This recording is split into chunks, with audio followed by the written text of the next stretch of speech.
there, YouTubers!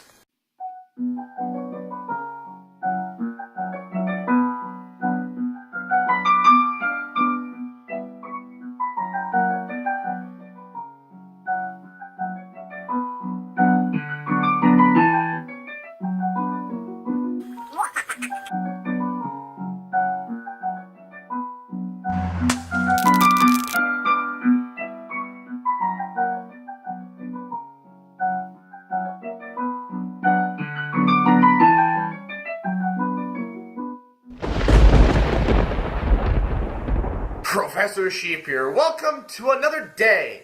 Today's day, unlike the last few days, well, actually, compared to like all of my days, is actually geared towards helping people. Unlike the merry-go-round and the ping-pong ball, this is actually going to help people. Today's day is electricity from ocean waves, specifically generating electricity from ocean waves. Now, scientists are currently working on ways to generate electricity from tides. But I had this idea, well, what if we used tidal energy, but at the same time we also used ocean wave energy?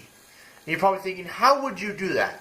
Well, it's something I like to patent, well, not patent, but I like to call the grid. I'll explain the grid in a minute. So the grid is made up of these things, these plastic poles with magnets wrapped around them, that are attached to these floats. And these floats, as will be all attached to each other. But I'll show you that in a minute. These plastic poles with magnets are run through a copper coil with wire leads that run off to collect the electricity. So let's go over here to the big model. The copper coil will be held in place by these supports, will be attached to a giant steel frame. Here's the water line, and the float sits in the water.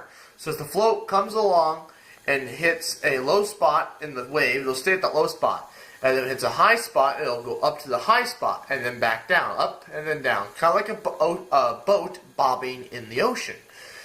These will do the same thing. And so this up and down motion will generate electricity. Now, don't quote me on this, but I think it would generate alternating current. But don't quote me on that. And this would require some sort of smart computer system to recognize when... Because some of the floats will be up and some will be down, some will be going up, some will be going down, and so it needs to recognize the electricity is going in different directions when this happens. If it can't do that, the grid won't work. But let's talk about the grid specifically. So down here, if we look at a side view of the grid,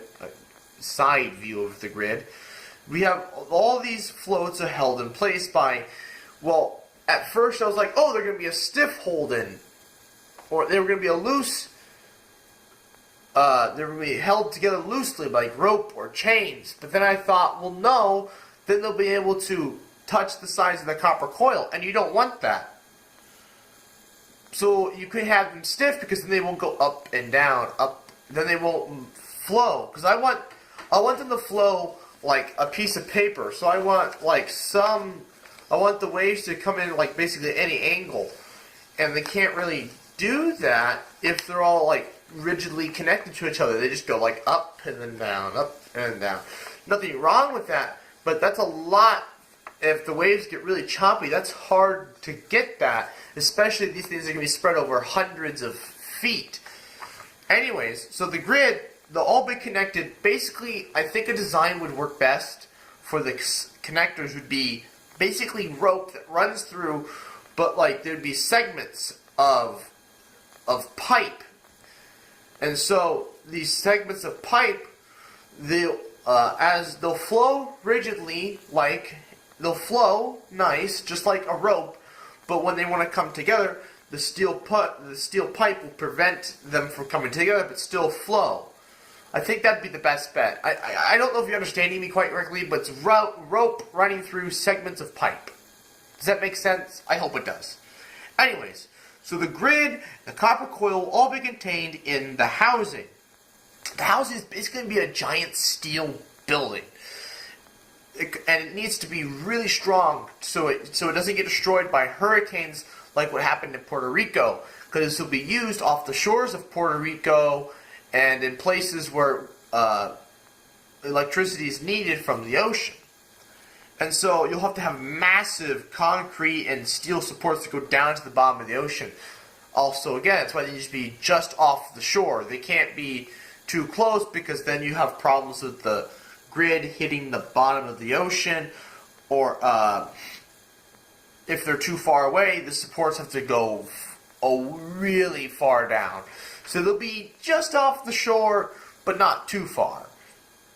Anyways, so you just have these giant steel buildings, and they won't, and the idea is if the sea were flat, or just level, for whatever reason, that there'd still be like a foot to a foot and a half of gap between the wall, the beginning of the bottom of the wall, and the level of the ocean.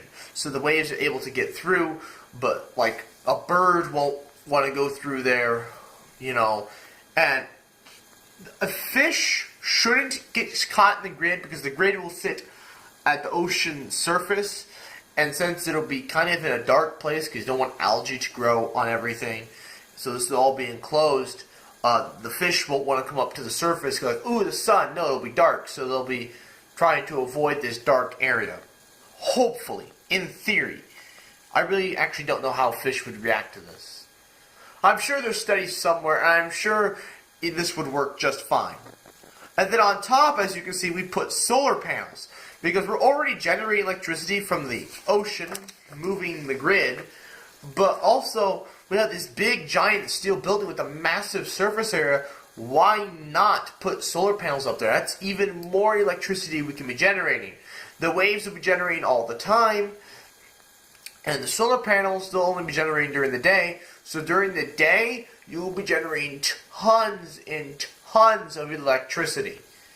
So this is really good. And so, like any one of these renewable sources, you obviously need some sort of storage. So you have a big cable that runs to the shore, and on the shore, in a place that hopefully can't get flooded by a hurricane or something, there'll be battery packs like what Tesla provides to store the electricity that's not being used. So it's producing more electricity that can be used by the power grid, different than the grid.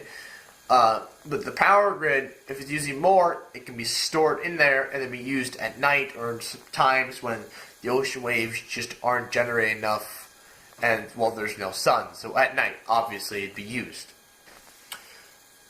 This day is kind of, it's pretty basic because I already taught you how you generate electricity, what causes waves. Now I'm just combining those together, and honestly, power plants really can be quite simple, like solar panels. It's just a photoelectric effect, but that's another video for another day. In the meantime, I would like to thank you all for watching. Please like, comment, and share. New videos every Friday. And before I say what I was going to say at the end, there was no fun fact segment because days really aren't in the normal fashion. So, you know, this isn't really as funny. Days are kind of, I guess, left back in the old ways I used to do the channel. But looking forward, days will still be like they are, but the other videos, like I said, are changing. And as always, good night.